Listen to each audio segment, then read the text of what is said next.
अस्सलाम वालेकुम दोस्तों, वेलकम टू रौनक इफ्तार। मैं हमेशा की तरह आपकी होस्ट शेफ शाय आपके साथ हूँ और माशाल्लाह बहुत सारे रोज़े गुजर चुके हैं। आज 29वां रोज़ा, अनबिलीवेबल, बहुत खूबसूरत सफ़र हमारा और आपका हमेशा की तरह रहा और हमने इस सफ़र में बहुत कुछ पाया। और अब क्योंकि रमज़ान का बिल्कुल आखिरी दिन, अभी मैं जब आ रही थी तो बहुत सारे लोग मुझसे पूछ रहे थे क्या आपका ख़्याल है कि कल ईद होगी, क्या आपका ख़्याल है कि कल ईद नहीं होगी, सऊदी अरब की क्या सिचुएशन है। तो मैं सब बातों से बहुत परेशान हो गई और मैंने कहा कि भाई देखें, हम सब कुछ अल्लाह पे छोड़ देते हैं। अल्लाह की मर्ज़ी हुई तो कल ईद हो जाएगी, अल्लाह की मर्ज़ी हुई तो परसों ईद हो जाएगी, बट हमें जो है एक रोज़े से कोई फ़र्क नहीं पड़ता क्योंकि हमने इतने सारे रोज़े रखे हैं, वहाँ हम एक रोज़ा और रख सकते हैं और बस खुशी रख सकते हैं। एक्चुअली ये पूरा महीना इतना खूबसूरत गुजरा, एक तरह से लोगों के लिए बहुत अच्छा सा चेंज भी था क्योंकि पूरा साल जो हम लोग खाने खाते हैं, एक अजीब सी ज़िंदगी गुजारते हैं जिसके अंदर कोई ऑर्गेनाइजेशन नहीं होती है, जिसके अंदर कोई डिसिप्लिन नहीं होता है। तो आई थिंक इस बार आपके साथ मिलके हमने एक डिसिप्लिन्ड महीना गुजारा, उसमें बहुत सारी अच्छी बातें सीखी, बहुत सारे टॉपिक्स डिस्कवर किए और उनको डिस्कस भी किया और उसमें से कुछ आपके फेवरेट थे, कुछ हमारे फेवरेट थे, कुछ हम दोनों ने एक दूसरे के फेवरेट बना दिए क्योंकि ज़ाहिर है जब किसी चीज़ का आपको पता नहीं होता, मालूमात नहीं होती तो आप उसके को जज नहीं कर सकते, लेकिन जब आपको पता चल जाता है, जैसे हमने बहुत सारे टॉपिक्स डिस्कस किए तो उसमें से कुछ टॉपिक्स से वाकई दिल को लगे कि हाँ ये हमें बात करनी चाहिए क्योंकि हमारे माशरे के लिए बेहतर है। तो इस आज के दिन हम कोशिश करेंगे मिलके उन तमाम बातों को याद रखने की जो अच्छी बातें हमने मिलके डिस्कस भी की हैं, उनके मुतालिक जो ज़रूरी बातें हम जानना चाहते थे वो हमने जाना है और हम कोशिश करेंगे कि पूरा साल क्या पूरी ज़िंदगी इसको अपने साथ लेके चलें और इस्लाम और दीन के साथ रह के इस दुनिया के काम भी करें और जब हम जाएं तो हमें याद करने वाले बहुत सारे लोग हों, अच्छी बातें हमारी याद करके वो लोग हमें मिस करें। तो खैर बहरहाल सैड तरफ तो मैं नहीं जा रही हूँ, हम खुशी की तरफ जा रहे हैं। अब ईद आने वाली है, अब देखें कल होती है या परसों होती है, लेकिन ये कि आपका आई होप कि टाइम बहुत अच्छा गुजरेगा ईद का। आज हम जितनी भी हमने इस रमज़ान में रोज़े में अच्छी चीज़ें सीखने की कोशिश की, तमाम चीज़ों का हम एक अच्छा सा रिकैप करेंगे आपके साथ मिलके। आपके जहन में कोई सवाल हो तो ज़रूर पूछिएगा हमसे, उलमा इकराम हमारे साथ होंगे। और मैं एक बहुत मज़ेदार सी आज जो हम इफ्तार अराउंड द वर्ल्ड, वो भी आप लोगों को अच्छा लगा, थैंक यू सो मच। हमने कोशिश की कि कुछ नई चीज़ें आपके दस्तरखान पे आएँ और कुछ मज़ेदार भी चीज़ें हों और कुछ आसानी से बन जाने वाली चीज़ें हों। आप लोगों की कॉल्स आती रहीं, बहुत बहुत शुक्रिया। और हमेशा आप लोग जिएँ, मेरी दुआ है कि आप लोग हमेशा खुश रहें, मुस्कुराते रहें, इस पाकिस्तान की बेहतरी के लिए काम करते रहें और अल्लाह में आपको एक अच्छी और ख़ूबसूरत ज़िंदगी और एक कामयाब ज़िंदगी अता फ़रमाए।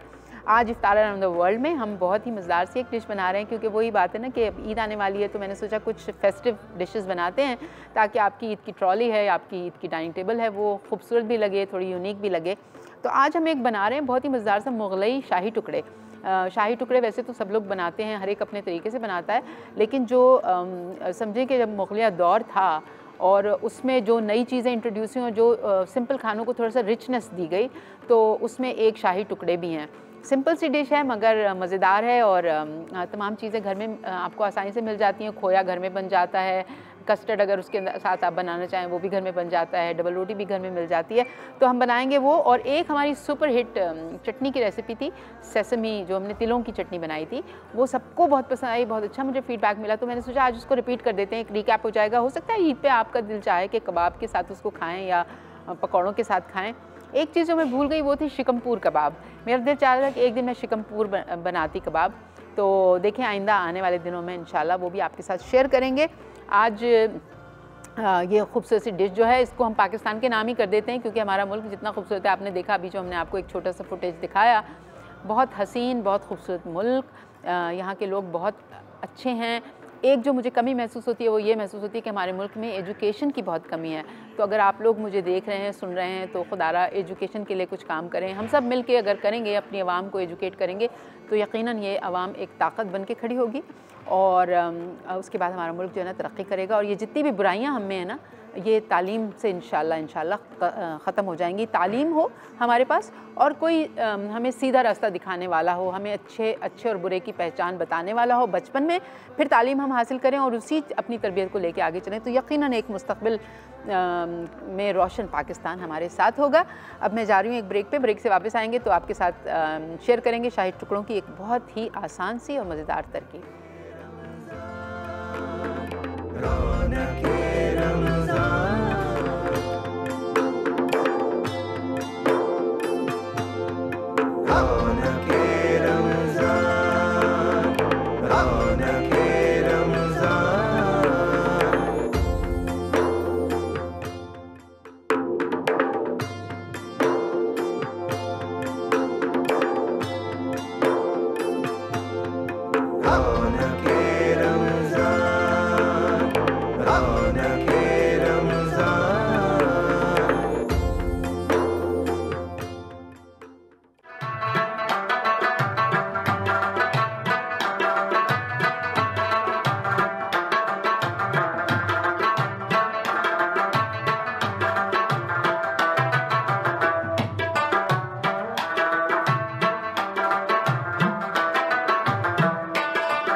Welcome back. एक बार फिर आपको खुशामदीद। और हम बना रहे हैं आज बहुत ही मज़ेदार से मुग़लई शाही टुकड़े।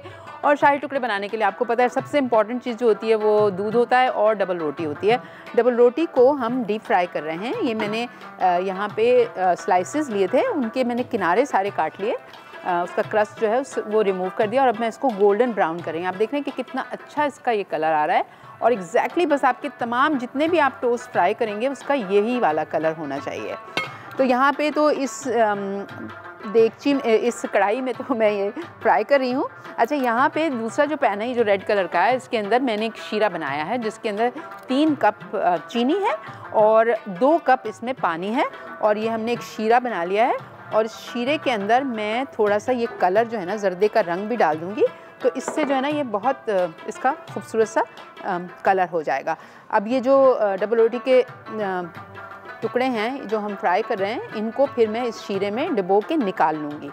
ओके, और यहाँ पे एक और पैन है जिसके अंदर इस वक्त बन रहा है एक मिक्सचर बहुत ही मज़ेदार सा।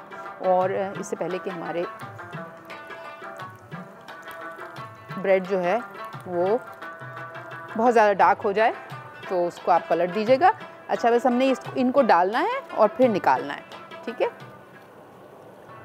और इसको हम थोड़ा सा, अच्छा ये काम जो है बहुत ध्यान से करने का है। मैं चाह रही थी कि शो से पहले कर लूँ, लेकिन क्योंकि बिल्कुल वो आखिरी मिनट पे हम लोग सेट पे आए तो थोड़ा सा मेरे पास टाइम कम था, लेकिन कोई बात नहीं, हम कोशिश करते हैं कि जितना भी बेस्ट दे सकें वो हम दे देंगे, ठीक है। अच्छा, बारी बारी हम ये फ्राई कर लेंगे।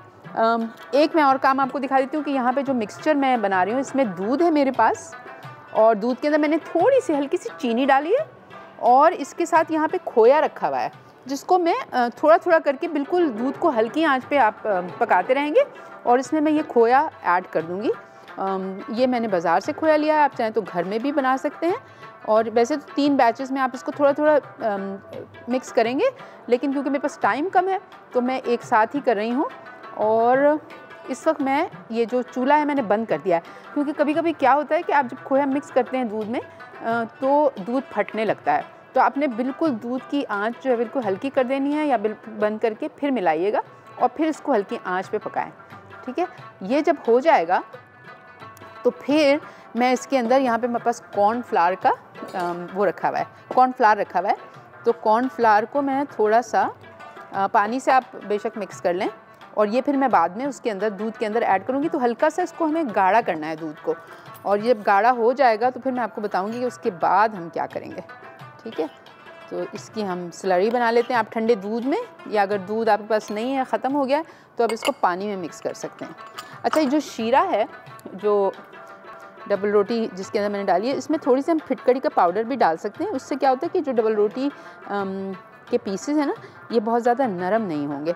अब मैं आपको, लेकिन ज़्यादा आप नहीं डालेंगे, तकरीबन 2 चुटकी के करीब आप डालेंगे इसको। अब आप ये देख रहे हैं कि ये बिल्कुल अच्छे से सोख हो गए। इनको मैं एक प्याले में, जिसमें मैं बनाऊंगी ना शाही टुकड़े, उसके अंदर मैं इनको इस तरह से लगा दूंगी। तो ये दूसरा जो है, और आप देख रहे हैं कि किस कदर अच्छे ये शीरे के अंदर डूबे में, और ये बहुत मज़ेदार से शाही टुकड़े तैयार हो जाएंगे। वैसे मैं आपको प्रेफर करूँगी, आपको सजेस्ट करूँगी कि आप एक, जैसे वो होती है ना तशला होता है, या क्या कहना चाहिए, ट्रे होती है, जो गोल ट्रे होती है, उस अंदर अगर आप इसको अच्छा सा लगा लेंगे तो वो ज़्यादा बेहतर होगी, क्योंकि ये जो है ना इसके अंदर सरफेस एरिया बहुत कम है, तो ज़रा मुझे मुश्किल होगी इसको असेंबल करने में। लेकिन आपके घर में अगर कोई इस तरह की मौजूद है, परत कहते हैं उसको, परात कहते हैं या ट्रे कहते हैं, जो थोड़ी सी शैलो होती है, उसके अंदर अगर आप इनको डाल के और असेंबल करेंगे ना तो फिर ये अच्छे हो जाएंगे। इसको हम दोनों तरफ से इस तरह से, और जब गरम गरम ये हो तभी आप डाल दें शीरे में और फिर फ़ौरन ही निकाल लें, क्योंकि अगर गरम नहीं होंगे तो फिर शायद इसको थोड़ा टाइम लगेगा सोख होने में। यहाँ पे हमारा जो है कढ़ाई थोड़ी ज़्यादा गर्म हो गई है, इसको मैं यहाँ रख देती हूँ। तो बेसिकली ये इस वक्त यहाँ पे मल्टीटास्किंग हो रही है कि एक तरफ शीरे में कुछ हो रहा है, एक तरफ कढ़ाई में कुछ हो रहा है, एक तरफ यहाँ पे हम एक अच्छी सी कस्टर्ड बना रहे हैं खोए और दूध के साथ। तो ये ज़रा मुश्किल काम होता है, क्योंकि एक शख्स होता है उसके 2 हाथ होते हैं, 3 हाथ तो होते नहीं हैं कि वो सारे काम करे। तो इसलिए मैं आपसे कहती हूँ जब किचन में हो तो बिल्कुल आराम से आप काम करें, क्योंकि जल्दी का काम कहते हैं शैतान का होता है। तो हम बिल्कुल नहीं चाहते कि हमारा नाम शैतानों में आए। और ये देख रहे हैं आपके अच्छा सा हो गया। अब मैं इसको थोड़ी सी इसकी आंच बढ़ा दूँगी और इसको मैं थोड़ा गाढ़ा करूँगी। और गाढ़े करने के लिए मैंने इसमें ये जो कॉर्नफ्लावर का मिक्सचर बना के रखा है ना, थोड़ा सा ही मैं डालूँगी, बहुत ज़्यादा आप नहीं डालेंगे, बहुत गाढ़ा नहीं करना है इसको, बस इतना गाढ़ा हो जैसे आपकी फिरनी होती है या कस्टर्ड होता है ना कि हल्का सा वो जम जाता है। क्योंकि अब ये टुकड़े तैयार हो जाएंगे और मैं इनको असेंबल कर दूँगी, तो इसके ऊपर फिर हम ये मिक्सचर जो है वो डालेंगे। तो ये भी मेरे ख्याल में हमारे रेडी हो गए हैं, इनको निकाल लेती हूँ मैं। और फिटकरी डालने से ये होता है कि जो टुकड़ों की जो क्रंचीनेस है ना वो कॉम्प्रोमाइज़ नहीं होती, बहुत मतलब ये बहुत ज़्यादा फूलते नहीं हैं, ये इनकी शेप जो है ना वो बरकरार रहती है। और बस ये मैं निकाल रही हूँ। अच्छा, मैं सारे इसी तरह से फ्राई कर लूँगी और सबको इसमें शीरे में डुबो के निकाल लूँगी। होपफुली जब हम ब्रेक से वापस आएंगे तो ये हमारा जो कस्टर्ड है ये भी रेडी हो गया होगा। तो फिर हम इसकी सैम्पलिंग करेंगे और उसके बाद बनाएंगे एक मज़ेदार सी चटनी। हम ले लेते हैं एक छोटा सा ब्रेक।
जी वेलकम बैक। हम बना रहे हैं बहुत मज़ेदार से शाही टुकड़े, क्योंकि अब हो रही है ईद की तैयारी। और बहुत सारे लोगों को कन्फ्यूजन होता है कि शाही टुकड़े जो होते हैं वो सब लोग समझते हैं कि शायद बहुत मुश्किल काम है।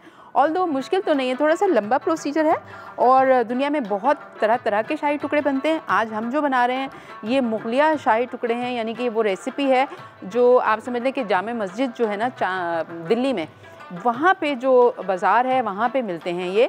लेकिन कभी कभी आपको कराची में मिलते हैं। मैं बहुत सारी जो दिल्ली से माइग्रेट करके फैमिलीज़ आई हैं कराची में जो रहती हैं उनको मैं जानती हूँ, उनके यहाँ बिल्कुल इसी तरह से शाही टुकड़े बनते हैं।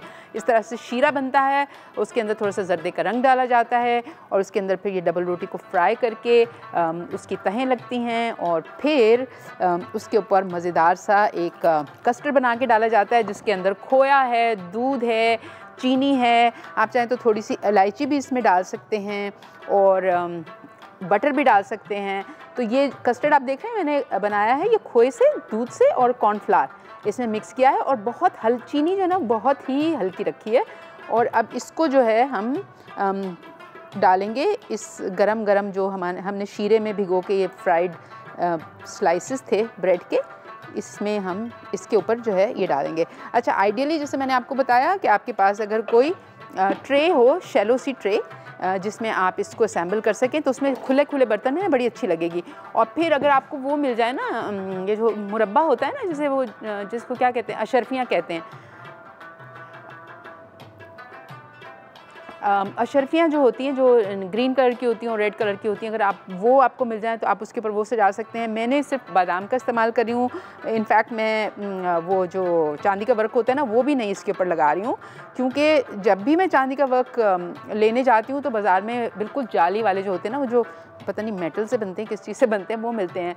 ऑल्दो जब पुराने ज़माने में हम खाते थे तो बहुत खूबसूरत चांदी के वर्क हुआ करते थे और इतने मतलब वो नफीस होते थे कि वो आपके हाथ से चिपक जाते थे।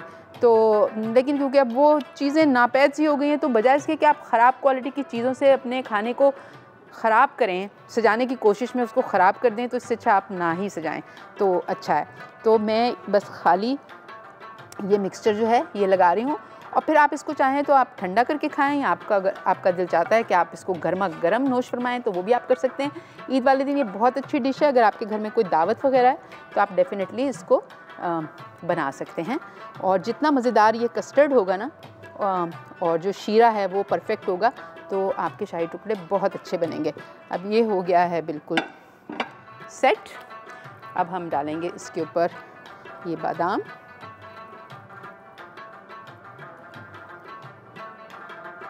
अच्छा हमारी जो मेरी मदर बनाती थी शाही टुकड़े, वो उसकी मैं रेसिपी आपके साथ शेयर करती हूँ कि उसमें हम बिल्कुल इसी तरह जो डबल रोटी थी उसको फ्राई कर लेते थे, लेकिन शीरा नहीं बनाते थे।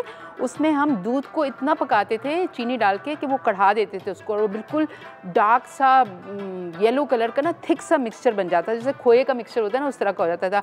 और अम्मी फिर क्या करती थी कि गरम गरम जो टोस्ट होते थे फ्राई हुए हुए, उनके तिकोने मतलब काटा करते थे, वो डिश में वो डालती थी, और उसके पास वो गरम गरम जो दूध कढ़ा हुआ होता था, उसके अंदर मेवा सब कुछ होता था, वो डाल देती थी, उसके साथ खोया भी डाल देती थी ऊपर से ही, और फिर उसको शाही उससे चांदी के वर्क से सजा के, और उसमें पिस्ते और बादाम, उसमें काफ़ी सारे ड्राई फ्रूट जाते थे, क्योंकि कोयटा जगह ही ऐसी है कि वहाँ पे बहुत अच्छे अच्छे ड्राई फ्रूट मिलते हैं और बहुत सस्ते मिलते हैं। तो हमने जो बचपन में शाही टुकड़े खाए हैं वो इस तरह खाए हैं। बट मुझे ये याद है कि माय मदर यूज़ टू, वो ग्रेस करती थी, बहुत ज़्यादा नहीं बनाती थी, बहुत कम बनाती थी। एक वजह उसकी ये थी कि वो कहती थी कि ये बहुत रिच डिश है, तो ये हर रोज़ अच्छी नहीं लगती है, कभी कभार खानी चाहिए। और दूसरी बात ये कि लंबा काम जो था ना, उससे हमेशा वो इज्तनाब करती, वो कहती थी खाना हेल्दी होना चाहिए और क्विक कुकिंग होनी चाहिए। हमारे साथ एक कॉलर है, उनसे बात करते हैं। अस्सलाम वालेकुम। हेलो, क्या हाल है आपके? मैं बिल्कुल ठीक, आप कौन बात कर रही हैं? अफशा कराची से। कैसी हैं अफशा? मैं खैरियत से। आपको ईद मुबारक को बहुत बहुत अगर कल ईद हुई। थैंक यू सो मच, आपको भी बहुत बहुत मुबारक हो। शुक्रिया। अच्छा शेफ जी, आपसे सवाल करना था। जी कीजिए। आपसे पूछना था, ईद ट्रॉली तो तैयार हो जाएगी? क्या हो जाएगी? ईद ट्रॉली बन जाएगी, मतलब जो ईद पे बनाना होगा हमें इंशाल्लाह। इंशाल्लाह बिल्कुल बन जाएगी। तो आपकी तरकीबें देखकर। हाँ थैंक यू सो मच। बस मेरी कोशिश थी कि मैं आपको कुछ नया इंट्रोड्यूस करा दूं ताकि आप लोगों को आइडियाज मिल जाए, है ना? अच्छा कैसे फरमाइश करनी है आपसे? जी कहिए। आप ट्रॉली सजाना बता दें ईद के दिन। ट्रॉली तो भाई खानों से ही सजती है, फूलों से तो सजेगी नहीं। जैसे वो सजाते हैं ना, टिश्यू पेपर वगैरह रखते हैं, नेस्टिंग रखते हैं, वो अच्छा चलें ठीक है, आइडिया दे दें। चलें ठीक है, okay thank you so much. अच्छा उसका आइडिया मैं आपको दे देती हूँ कि ट्रॉली जब आप बनाएंगे ना तो उसमें नीचे का जो अब डिपेंड करता है कि कितनी लेयर्स हैं आपकी ट्रॉली की। अगर 3 लेयर्स हैं तो सबसे नीचे जो है ना, आप ज़्यादातर वो ग्लासेस वगैरह रखेंगी जिसमें आपको पानी पीना है या ड्रिंक्स पीना है, ठीक है। दूसरा जो लेयर होगी उसमें आप बर्तन रखेंगी, और एक साइड में एक, मेरे ख्याल में आप एक ग्लास ले लीजिएगा, उसके अंदर आप नैपकिन्स को तिकोना करके वो उसके अंदर रख लें, और एक उसके अंदर आप चमचे और कांटे और जो जो चीज़ें आपको रखनी है वो रख लें। और जो सबसे ऊपर होगी उसमें ऑफ कोर्स खाना होगा। तो खाने का ये है कि क्योंकि ट्रॉली थोड़ी छोटी होती है, स्पेस उसमें इतनी नहीं होती है, तो कोशिश करें कि जो भी चीज़ें आप रखें, जैसे आपके छोले हैं, दही बड़े हैं, शाही टुकड़े हैं, और मे भी मिठाई है या कोई भी इस तरह की शीर खुरमा है, तो वो छोटे वाले बोझ में आप निकालें ताकि वो उस जगह पे पूरे भी आ जाएं, और फिर आप उसको रिप्लेनिश करती रहें। जैसे जैसे ख़त्म होता जाए आप भाग भाग के किचन में जाएं और उसको भर के वापस ला के रख दें। उससे 2 काम होंगे, एक तो ये कि आपकी ट्रॉली में काफ़ी सारी चीज़ें सेट हो जाएंगी, और दूसरा ये होगा क्योंकि आप भाग भाग के जाएंगी और वापस आएंगी तो आपका वज़न बहुत कम हो जाएगा, कैलोरीज बहुत बर्न हो जाएंगी। तो ये दोनों काम आप कर सकते हैं। इसको कहते हैं एक तीर से 2 शिकार। तो होपफुली कि इस बार आपकी ट्रॉली पे यकीनन बहुत मज़ेदार चीज़ें होंगी। अच्छा अब ये तो हो गई है रेडी सेट। इसको आप चाहें तो फ्रिज में रख के ठंडा कर लें, या आप इसको रूम टेम्परेचर पे सर्व करना चाहें तो इसको थोड़ी देर के लिए छोड़ दें, अभी ये थोड़ी देर में सेट हो जाएगी। और अगर आप इसको मज़ीद खूबसूरत बनाना चाहते हैं तो जो अशरफियों का मैंने जिक्र किया, जो ग्रीन और रेड कलर की होती हैं, ऑरेंज कलर की होती हैं, वो भी आप इसके ऊपर डाल सकते हैं, बिकॉज़ वो ट्रेडिशनल सी चीज़ है, वो होती है। जब आप वहाँ जाते हैं ना जामे मस्जिद दिल्ली, जब आप जाते हैं तो वहाँ पे जितनी भी मुस्लिम कम्युनिटी है उन्होंने इसी तरह वो लोग शाही टुकड़े बनाते हैं और इसी तरह बेचते हैं। अब जब हम इसको काटेंगे तो आप इसको ऑल द वे अंदर तक काट के इसका एक पीस निकालेंगे प्याले के अंदर डालने के लिए, ठीक है ना, ताकि वो जो डबल रोटी है और उसके साथ जो उसका शीरा है वो तमाम चीज़ें जो हैं वो आपको नज़र आएँ। अच्छा इसको मैं आपको दिखा भी सकती हूँ, if I want to show it to you, मैं आपको ठहरे दिखाती हूँ कि इसको हम कैसे निकालेंगे, क्योंकि होपफुली अब थोड़ी देर तो हो गई है तो ये थोड़ी सी सेट हो गई है। तो आप एक साफ़ सुथरी सी प्लेट लेंगे और फिर उसमें आप ये करेंगे कि आप यहाँ से एक अदद चमचा ले लेंगे। प्लेट को मेक श्योर कि प्लेट बिल्कुल ड्राई हो। अच्छा ये भी एक ख़ास बात है कि ट्रॉली पे आप जब बर्तन रखते हैं मेक श्योर कि आपके बर्तन जो हैं वो एक एक प्लेट को आप चेक कर लें, वो बिल्कुल साफ़ सुथरी होनी चाहिए, उसमें कोई पानी नहीं लगा हुआ होना चाहिए, क्योंकि हम अक्सर ये करते हैं, हम किसी के घर जाते हैं और वो हमें सर्व करते हैं मगर प्लेटों में ना पानी होता है, तो उससे एक अच्छा इंप्रेशन नहीं आता और बिल्कुल दिल नहीं चाहता कि खाया जाए, क्योंकि ज़ाहिर सी बात है वो पानी के साथ खाना मिक्स होकर वो अच्छा नहीं लगेगा। अच्छा, अब मैं आपको दिखाती हूँ कि इसको हम काटेंगे तो ये कैसी इसकी शक्ल आएगी। अभी ऑल्दो इसको थोड़ा सा सेट होने की ज़रूरत है, मगर फिर भी मैं आपको दिखा देती हूँ कि जब आप इसको डालेंगे ना तो ये इस तरह से आपकी प्लेट में इस तरह से ये निकलेगी और ये डेफिनेटली बहुत मज़ेदार होगी। जब आप इसको खाएंगे तो फिर आपको पता चलेगा कि ये कितनी क्रिस्पी है, क्रंची है, मीठी है और क्रीमी है। हम जा रहे हैं एक ब्रेक पे, ब्रेक से वापस आएंगे तो यहाँ पे मेरे पास जो हमने तिलों की चटनी की बात की थी उसके इंग्रेडिएंट्स रखे हैं, वापस आएंगे तो चटनी बनाएंगे। Take a break.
जी वेलकम बैक दोस्तों, एक बार फिर खुशामदीद। अभी हमने बनाए बहुत ही मज़ेदार से शाही टुकड़े और अब हम बनाने जा रहे हैं वो सुपर हिट चटनी जिसका नाम है सेसमी चटनी, यानी तिलों की चटनी। और तिलों की चटनी मैंने नाम बहुत सुना था मगर मैंने कभी खाई नहीं थी, तो इस बार मैंने सोचा कि मैं बनाती हूँ, क्योंकि मुझे कहा गया था कि हर रोज़ मुझे एक चटनी बनानी है। तो मैंने सोचा सारी चटनियाँ जितने भी एक्सपेरिमेंट्स हैं इस बार मैं कर डालती हूँ। तो ये मैंने ख़ुद से मतलब मैं कोशिश करती हूँ कि जो भी चीज़ का नाम आए तो मैं उसको जहन में क्रिएट करने की कोशिश करती हूँ किस तरह से वो बेहतर साबित हो सकती है आपके लिए और मेरे लिए भी, और उसके कौन से इंटरेस्टिंग इंग्रेडिएंट्स होने चाहिए। तो एक तो आप देख रहे हैं यहाँ पे लाल मिर्चें हैं साबित, जिनको मैं हल्का सा फ्राई करूँगी। यहाँ पे मेरे पास सफ़ेद ज़ीरा है, इसको भी मैं हल्का सा फ्राई करूँगी, क्योंकि सफ़ेद ज़ीरा जो है ना, जब तक उसको फ्राई आप ना करें या टोस्ट ना करें या भूनें ना उसको, तो उसकी खुशबू जो है ना निकल के नहीं आती है। और चटनी का मतलब यही है कि कोई चीज़ हो वो इतनी लजीज हो कि आप खाएं तो उसको खुशबू से और उसके जायके से आपको मज़ा आ जाए। अच्छा, यहाँ पे मेरे पास 2 हरी मिर्चें भी हैं। ऐसा करते हैं इसको चूल्हे पे रख लेते हैं। यहाँ पे 2 अदद हरी मिर्चें हैं मेरे पास, इनको मैं काट लेती हूँ, ये भी जाएंगी इसमें। और चटनी में हरी मिर्चें, हरा धनिया, अगर हरा धनिया नहीं है तो कड़ी पत्ता, अगर कड़ी पत्ता नहीं है तो पुदीना, अगर पुदीना नहीं है तो लहसुन, प्याज, कुछ फ्रेश चीज़ें होनी चाहिए। तो हरी मिर्चें क्योंकि मुझे पसंद भी हैं, और दूसरी बात है कि हरी मिर्चों में विटामिन सी बहुत ज़्यादा होता है, so it is good for your health, तो इसलिए मैं हरी मिर्चें भी इसमें डालूँगी। इसमें जा रहा है नींबू का रस, यहाँ पे है एप्पल साइडर विनेगर यानी कि सेब का सिरका, कड़ी पत्ता है मेरे पास, सेसमी सीड्स हैं जो मैंने टोस्ट करके रखे हैं। लेकिन कुछ को जो है ना इस बार मैं सोची हूँ, पिछली बार मैंने सारे जो हैं वो एक साथ डाल दिए थे तो वो इतने अच्छे ग्राइंड नहीं हुए थे, ऑल्दो उनका टेस्ट बहुत अच्छा था, मगर मैं सोच रही थी कि इस बार आधों का अगर मैं कोशिश करती हूँ थोड़ा सा पाउडर अगर बन जाए तो क्या ही बात है, और फिर आधे जो हैं फिर हम उसमें दोबारा से मिक्स कर देंगे। लेकिन मैं देखती हूँ कि पाउडर बनता है कि नहीं बनता, और इसमें ब्राउन शुगर जाएगी, नमक जाएगा, तो ये तमाम चीज़ें मिल के जो है ये एक अच्छी सी चटनी तैयार हो जाएगी।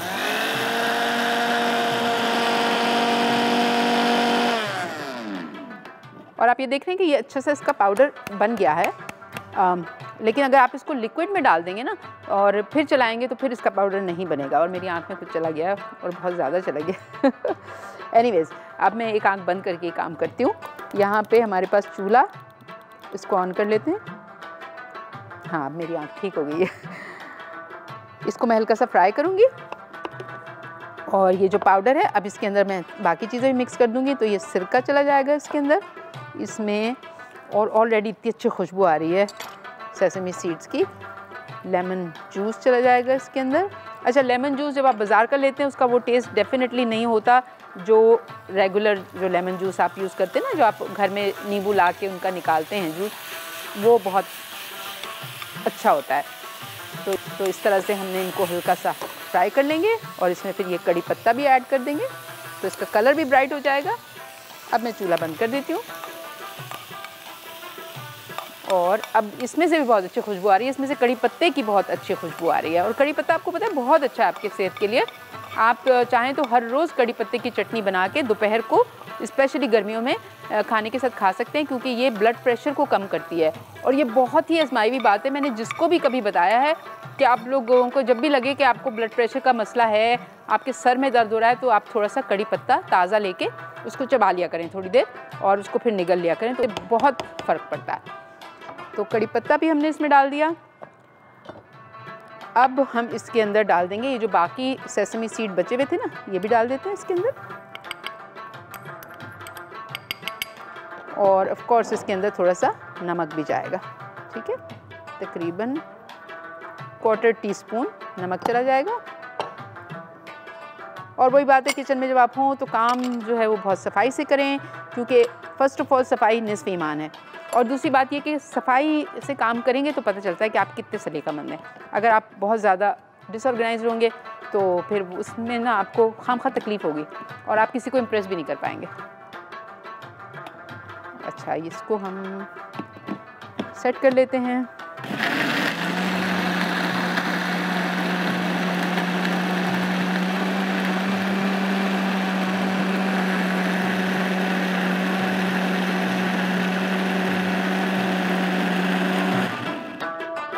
और ये बिल्कुल सेट हो गई है।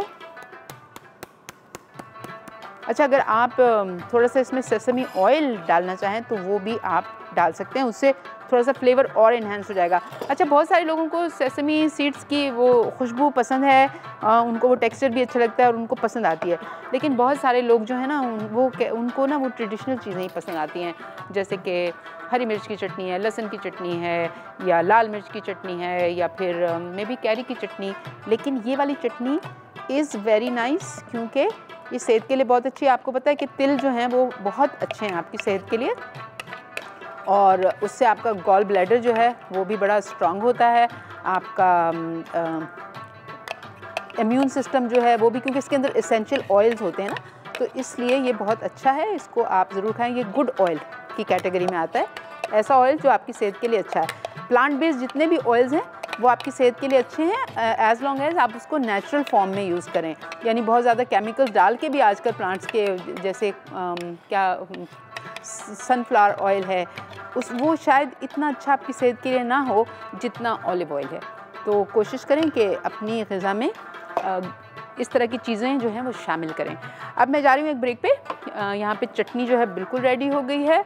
ये मीठा जिसमें से मैंने थोड़ा सा आपको निकाल के दिखाया है, ये भी बिल्कुल सेट हो गया है। और मैं थोड़ा सा और आपको भी, अब थोड़ा सा ये सेट हो गया तो थोड़ा सा और निकाल के दिखा देती हूँ। देखें, अब आप थोड़ा सा ये सख्त हो रहा है ना, तो इसको मैं आपको निकाल के दिखाती हूँ कि कैसा लगेगा। उसके बाद मैं ब्रेक पे चले जाऊँगी और ब्रेक से वापस आएंगे ना तो फिर हम बात करेंगे अपने उलमा इकराम से, और आज हम अच्छा सा रिकैप लेंगे, बहुत सारी अच्छी चीज़ें जो हमने और आपने मिलके सीखी हैं। तो हम जा रहे हैं एक अदद छोटे से ब्रेक पे।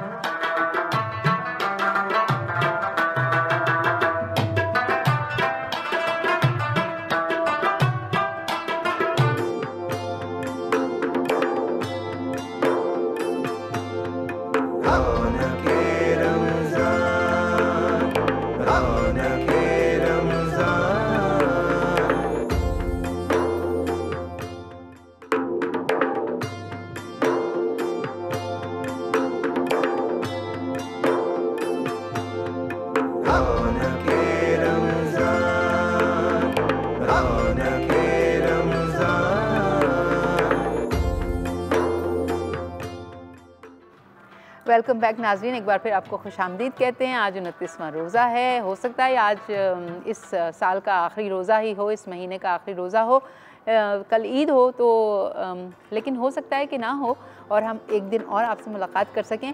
लेकिन हम चाह रहे थे कि इस बार हमने रमज़ान में बहुत अच्छे अच्छे टॉपिक्स रखे और उन पर डिस्कशन भी किया और बहुत सारी हमें मुफीद मालूमात भी मिली। न सिर्फ आपने इससे फ़ायदा उठाया बल्कि मैंने ज़ाती तौर पे बहुत फ़ायदा उठाया, क्योंकि बहुत सारी ऐसी चीज़ें हैं जो हम नहीं जानते, क्योंकि या तो हम ये कहते हैं कि हम दुनियादारी में बहुत ज़्यादा बिज़ी हैं और फिर हम पढ़ते भी इतना नहीं हैं, तो इसलिए हमारे पास हमेशा उलमा हमारे साथ होते हैं जिनकी एक्सपर्ट राय जो होती है वो हम आपके तक भी पहुँचाते हैं, ख़ुद भी उससे इस्तेफ़ादा हासिल करते हैं। डॉक्टर हसन रिजवी हमारे साथ हैं आज, इनको बहुत खुशामदीद कहती हूँ। कैसे हैं डॉक्टर साहब? ठीक ठाक अल्हम्दुलिल्लाह। डॉक्टर साहब, तो हमारा सफ़र तो ये बहुत अच्छा गुजरा साथ आपके भी और व्यूअर्स के साथ भी। हमने मिलके बहुत सारे रोज़े भी इफ्तार किए और बहुत सारी अच्छी अच्छी बातें भी शेयर की। तो मैं सोच रही थी कि हम आज का जो है टॉपिक वो ये होना चाहिए कि जितनी भी अच्छी बातें हमने आपसे आप लोगों के साथ डिस्कस किया और जितनी मालूमात आप लोगों ने हमें दी और उससे हमें फ़ायदा तो डेफ़िनेटली पहुंचा, क्योंकि अभी तक हमें वो याद है, क्योंकि अभी रमज़ान चल रहा है। लेकिन कभी कभी ये होता है, अक्सर ऐसा होता है कि जो दुनियादारी है इसमें हम ये भूल जाते हैं जो चीज़ें हमने अभी सीखी हैं। तो आप मुझे बताएं कि ऐसा कौन सा तरीका है कि हम इन चीज़ों को याद भी रखें, अपनी ज़िंदगी में इसमें अमल पैरा भी हों और आगे तक भी इसको पहुँचाएँ। बिस्मिल्लाहिर्रहमानिर्रहीम।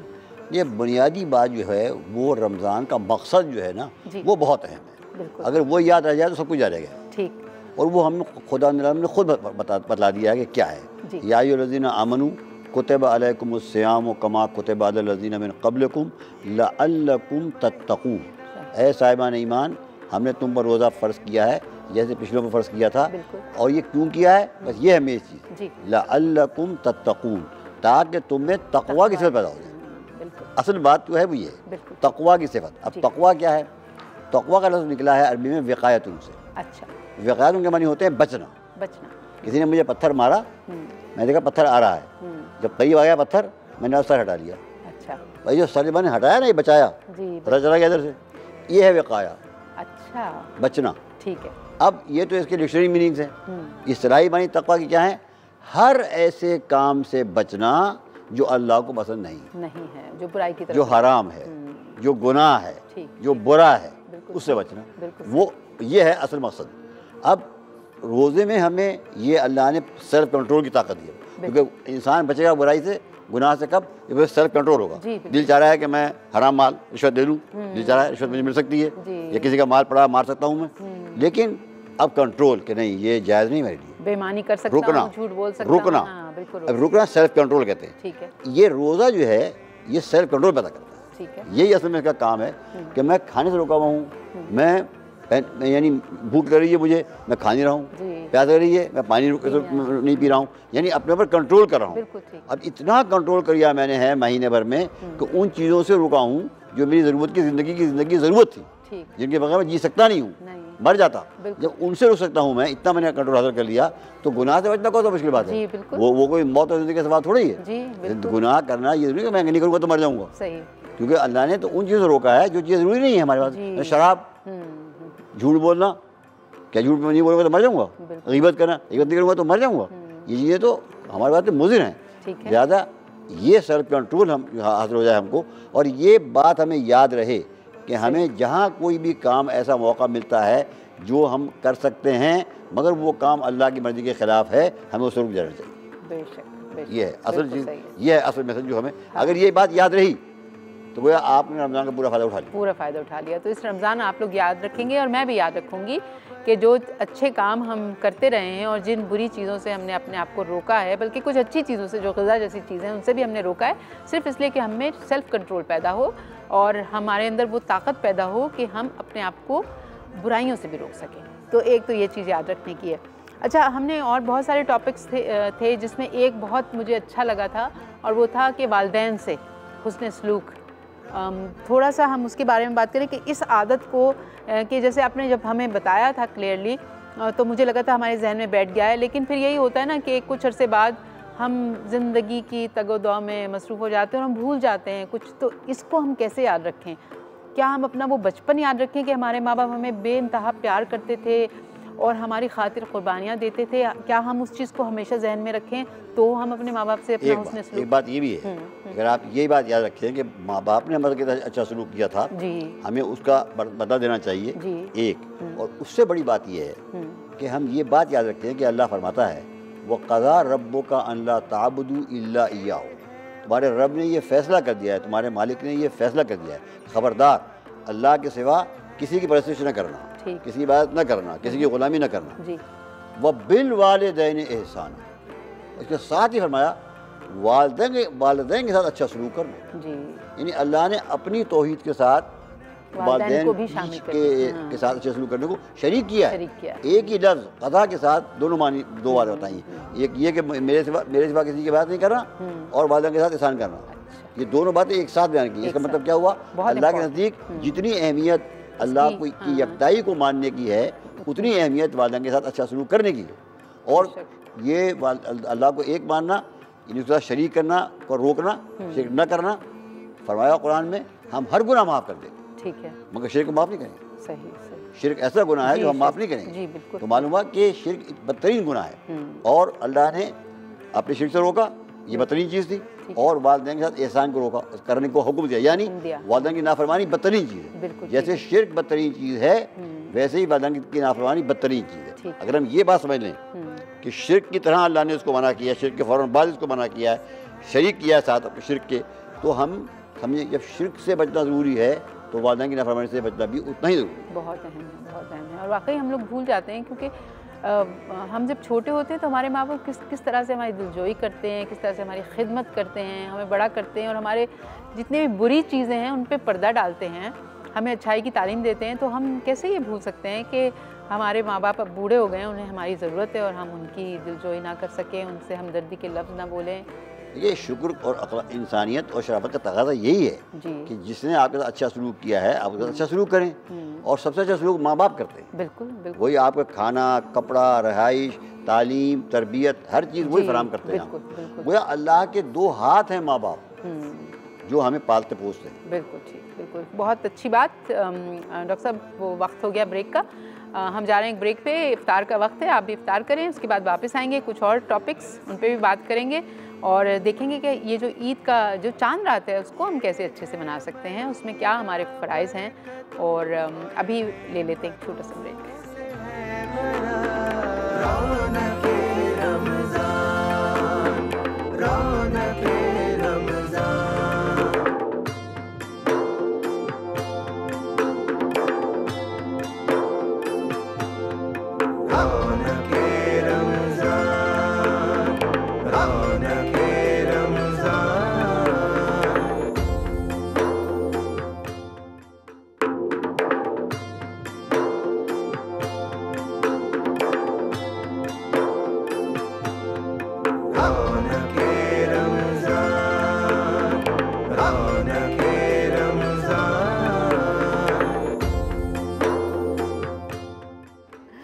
वेलकम बैक नाज़रीन, आई होप कि आपने बहुत अच्छा सा रोज़ा इफ्तार कर लिया होगा। हमने भी यहाँ पे थोड़ा बहुत खा लिया है और एक बार फिर हम एनर्जेटिक होके वापस आ गए हैं। और इस दौरान मुफ्ती नूर रहमानी ने भी हमें ज्वाइन किया, तो आपको वेलकम कहते हैं। और आज हम मुफ्ती साहब रिकैप कर रहे हैं जितनी भी हमने अच्छी अच्छी बातें शेयर की और कोशिश की समझने की दीन और इस्लाम की रोशनी में। तो डॉक्टर हसन रिजवी से हमने 2-3 चीज़ों को रिकैप किया। और क्योंकि ये पता नहीं है कि आज आखिरी रोज़ा है या कल आखिरी रोज़ा होगा, तो मैं सोच रही थी कि चांद रात जो होती है, चाहे शायद वो आज हो या कल हो, तो उसकी फ़जीलत पे हम थोड़ी सी बात कर लें। उसमें हमें चांद रात को कैसे हम मनाएं, किस तरह से, क्या हमारे अमल होने चाहिए। नहमदु व नसल्ली अला रसूलिहिल करीम, अम्मा बाद, फ़अऊज़ु बिल्लाहि मिनश शैतानिर रजीम, बिस्मिल्लाहिर रहमानिर रहीम। तमाम तारीफ़ें अल्लाह सुब्हानहु व तआला के लिए और दुरूद सलाम हो अल्लाह के रसूल, हम सब के आका, हम सब के मौला हुज़ूर मोहम्मद मुस्तफ़ा सल्लल्लाहु अलैहि वसल्लम कि किस तरह आज की रात मनानी अगर मुमकिन तौर पे आज चांद रात होती है। चांद रात को कहते हैं लैलतुल जाइज़ा, यानी कि जायज़े वाली रात।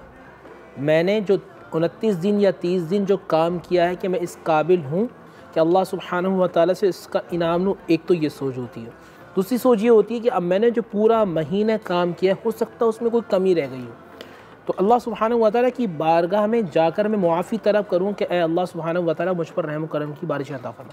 तीसरा एक हदीस से रसूल सल्लल्लाहु अलैहि वसल्लम में आता है कि लैलतुल जाइज़ा की फजीलत के हवाले से कि जिस रास्ते से नमाजी गुज़रता था, अपने घर से निकलकर मस्जिद में जाता था, फ़रिश्ते वहाँ खड़े होते हैं, पुकार रहे होते हैं, ए नमाजी तो अपना जज़ा ले ले। तो अपना इनाम ले ले। तो इंतहाई मुबारक रात, अल्लाह सुब्हानहू व तआला जिस पर निगाह डालता है उसकी बख्शिश फरमाता है। इस रात में पूरे महीने के बराबर लोगों की बख्शिश व मग़फ़िरत होती है। कसरत के साथ अल्लाह सुब्हानहू व तआला की रहमतें नाजिल होती हैं। कसरत के साथ अल्लाह सुब्हानहू व तआला लोगों को मुआफ़ फरमाता है। कसरत के साथ जहन्नुम से निकाल कर जन्नत में ले जाता है। तो आज की रात मुझे अपना मुहासबा करना है, मुझे अपना एहतसाब करना है कि मैंने 30 दिन क्या किया, और अगर मैंने अच्छा काम किया है तो उसको मैंने पूरे 11 महीने पर लेकर जाना है। और अगर गलती की है तो मुझे आज रात अल्लाह सुब्हानहू व तआला से मुआफ़ी मांगनी है। ये जो आपका प्रोग्राम है बहुत अच्छा प्रोग्राम है। मैं डॉन न्यूज़ की टीम को मुबारकबाद देता हूँ, वो इसलिए कि जो अभी लोग प्रोग्राम देख रहे हैं, अगर किसी एक का भी जहन बनता है, बिल्कुल, कोई एक भी अल्लाह सुब्हानहू व तआला की तरफ रुजू कर लेता है, बिल्कुल, तौबा कर लेता है, तो हम सब की बख्शिश और मग़फ़िरत का ज़ामिन बन जाता है। बिल्कुल बिल्कुल ठीक है। हमें ये सोच देनी है कि आज की रात हमें इबादत के अंदर गुजारनी है। जिस तरह हमने शब क़दर, शब बरात, शब मेराज में इबादत की है, इसी तरह हमें लैलतुल जायज़ा के अंदर इबादत करनी है। और ये रात जो होती है ये मार्केटों में जाने की नहीं होती, बल्कि रब की बारगाह में जाने की होती है। अब दुनिया की तरफ जाते हैं कि सेल लगी हुई है, आज तो रब की रहमतों की सेल लगी हुई है। आज तो ऐलान हो रहा है कोई बख्शिश मांगने वाला है, कोई जन्नत तलब करने वाला है, कोई आजमाइश से निकलने वाला है, कोई बीमारी से शिफा मांगने वाला है, कोई बदहाली से निकलकर खुशहाली की तरफ ले जाने वाला है, कोई मेरी तरफ आने वाला। तो आज की रात इंतहाई मुबारक रात है। 3 चीज़ें आपने कहा कि समरी बयान करनी है जी। पूरे दिन की 3 चीज़ें, अकाइद हैं, इबादात हैं और मामलात। अकीदा अल्लाह एक है, नबी पाक सल्लल्लाहु अलैहि वसल्लम उसके रसूल हैं, जन्नत है, दोज़ख है, फ़रिश्ते हैं, ये अकाइद में आता है। इबादात के अंदर नमाज है, रोज़ा है, ज़कात है, हज है, ये सारे मामलात। अब आता है मामलात के अंदर कि हमें मुआशरती मामलात किस तरह अदा करने हैं। मुझे अगर मैं बेटा हूँ तो मुझे वो हक़ किस तरह अदा करना है, मैं बाप हूँ तो किस तरह हक़ अदा करना है, मैं भाई हूँ तो मुझे किस तरह हक़ अदा करना है, मैं बाहर निकलता हूँ अगर मैं बतौर ताजिर हूँ तो मुझे दयानतदारी का काम अदा करना है, मैं अगर उस्ताद हूँ तो मुझे बच्चों के साथ अच्छे तरीके से पेश आना, उनकी ज़हनी तरबियत करनी है, मैं अगर किसी जगह मुलाजमत करता हूँ तो मुझे अपने मालिक को का जो प्रॉपर टाइम है उसको अदा करना है, और मुझे वो काम करना है जिससे अल्लाह सुब्हानहू व तआला राज़ी हो। ठीक है, बिल्कुल ठीक। अभी जैसे आपने कहा कि डॉन न्यूज़ बहुत अच्छा काम कर रहा है, और अगर एक शख्स भी इससे सीधे रास्ते पे चलने लगे ये तमाम बात सुन के, और आपने शुक्रिया भी अदा किया, तो मैं आप लोगों का बेहद शुक्रिया अदा करती हूँ कि आप हमारी टीम का हिस्सा रहे, और जो जितनी भी अच्छी चीज़ें हमने सीखी हैं वो डॉक्टर हसन रिजवी, मुफ्ती नूर रहमानी, आगा साहब तिब्बे नबवी में हमारे पास आए, उन्होंने बहुत हमारे साथ मुफीद मालूमात शेयर की। डॉन न्यूज़ का एक बहुत अच्छा मामला है, इनका कंटेंट बहुत अच्छा था जी। डॉन न्यूज़ की टीम को मुबारकबाद देता हूँ, उनके मवाद की वजह से, उनके मौज़ूआत की वजह से, उनके अच्छे सवालात की वजह से, और ये तरीक़े जो तरीक़े अख्तियार किया ना उन्होंने, वो बहुत ही संजीदा और फहमीदा, मुफीद, लोगों की नॉलेज में इजाफा करने वाला, लोगों की इस्लाह करने वाला।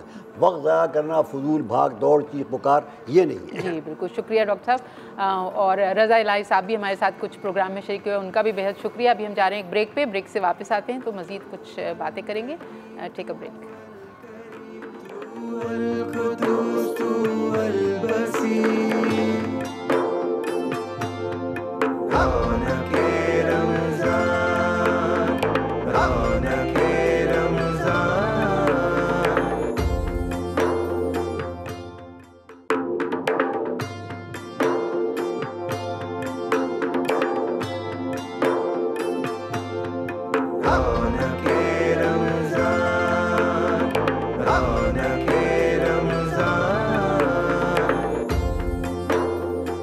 हकीकत में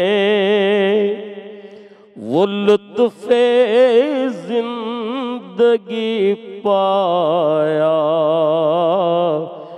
नहीं करते। हकीकत में वो लुत्फ़े ज़िंदगी पाया नहीं करते, जो यादें मुस्तफ़ा से दिल को बहलाया नहीं करते। ज़बां पर शिकवाए रंजोलम लाया नहीं करते। ज़बां पर शिकवाए रंजोलम लाया नहीं करते। नबी के नाम लेवा गम से घबराया नहीं करते। ये है दरबार आका का यहाँ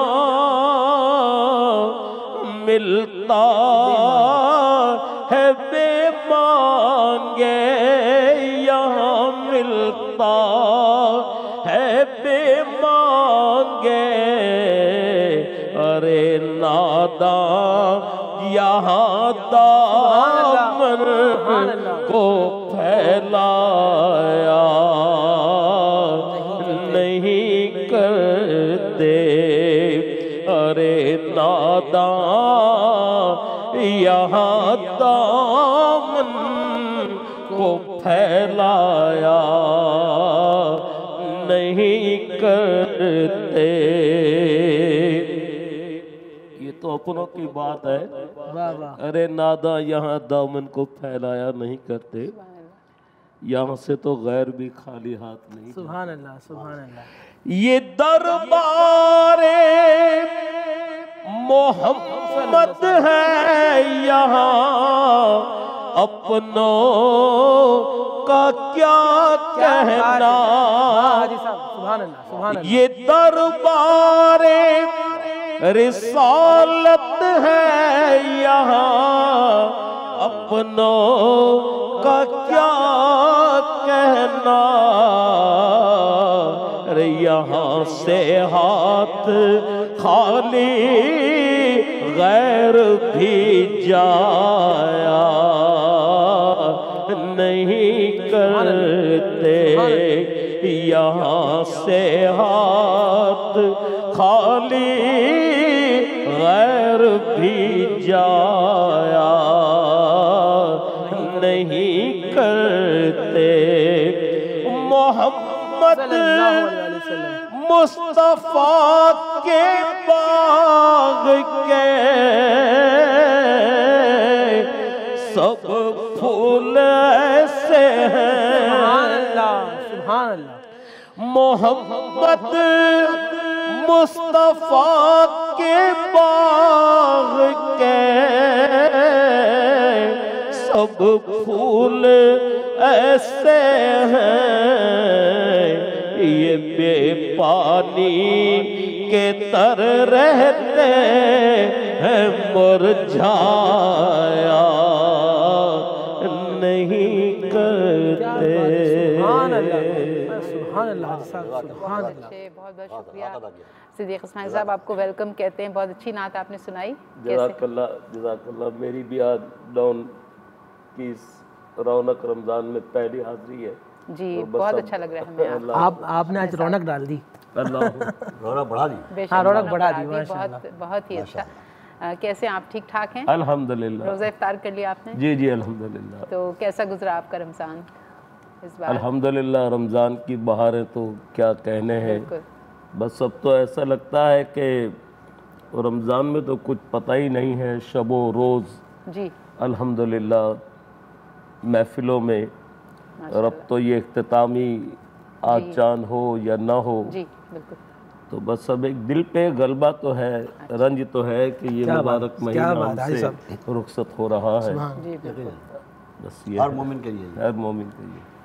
अच्छा सिद्दीक़ साहब, हम लोग आज बात कर रहे थे, हमने रमज़ान में हमारा साथ रहा डॉक्टर हसन रिजवी के साथ भी, मुफ्ती नूर रहमानी के साथ भी, और हमने बहुत अच्छे अच्छे टॉपिक्स लिए। कुछ हमारे जो लाइव नाजरीन हैं उन्होंने हमें भेजे, कुछ हमने ख़ुद से सोचा कि कुछ बात हो, कुछ चीज़ें जो हम भूल गए हैं, कुछ अदब आदाब, कुछ बुरी चीज़ें जो हमें याद रह गई हैं, जैसे ग़ीबत पे हमने एक पूरा प्रोग्राम किया, फिर माँ बाप से हुस्न सलूक, उस पर हमने एक पूरा प्रोग्राम किया। उसके अलावा बहुत सारी हमने गुफ्तगू शनीद की और आज हम बस उसका रीकैप कर रहे थे। तो अभी हम लोग जब आपके आने से कुछ देर पहले हम बात कर रहे थे चांद रात की फजीलत पे कि किस तरह से गुजारनी चाहिए। अक्सर यही होता है ना कि सुना कि चांद निकल आया और कल ईद है तो लड़के अपनी बाइक्स पे बैठ के बाज़ार रवाना हो जाते हैं, लड़कियां मेहंदी और चूड़ियों में मसरूफ़ हो जाती हैं, ख़वातीन शीर खुरमे की तैयारी करती हैं। तो मैं सोच रही थी कि ये तो खैर गहमा गहमी है, इस खुशी, इस बात की खुशी कि हमने 30 रोज़े या 29 रोज़े रखे और बहुत अच्छा रमज़ान गुजरा, अब उसको मनाएं। अब ईद का समा होना चाहिए चांद रात को, लेकिन फिर भी कुछ ऐसी चीज़ें जो हमें करनी चाहिए वो हम बात कर रहे थे। असल में बात ये है कि ये एक महीना जो है पूरे 11 महीने के लिए हमारे लिए तरबियत का महीना है। बेशक कि हम रोज़े के दरमियान कितना तक़द्दुस, पाबंदियाँ, ये सब कुछ करते हुए हम रमज़ान गुजारते हैं। जी बिल्कुल। तो ये 11 महीने हमारे लिए तरबियत के हैं। बिल्कुल, आप बगैर माइक के बात कर सकते हैं, आपके माइक लगा हुआ है, इस माइक को मेरे ख्याल में रख देते हैं जी। तो इन 11 महीनों को ही अगर हम तरबियत का महीना समझ लें, बेशक, और अब जैसे ही चांद नज़र आएगा तो हमारी सारी पाबंदियाँ दूर हो जाएंगी। जैसे ऐसा नहीं है, ठीक है, ईद की रात ये लैलतुल जायज़ा है, अल्लाह की तरफ से जो इनामात मिलने हैं उसकी क्या फजीलतें हैं ये उलमाए कराम ही बयान कर सकते हैं। मेरे पास तो वो अल्फाज भी नहीं हैं, लेकिन बहुत मुक़द्दस रात है। बेशक बेशक। तो अल्लाह ताला हमें हिदायत अता फरमाए कि जो हमने ये एक महीना गुजारा है पूरी हम जिंदगी हमें गुजारें, अगले 11 महीने भी इसी तरह से गुजारने की तौफीक अता फरमाए।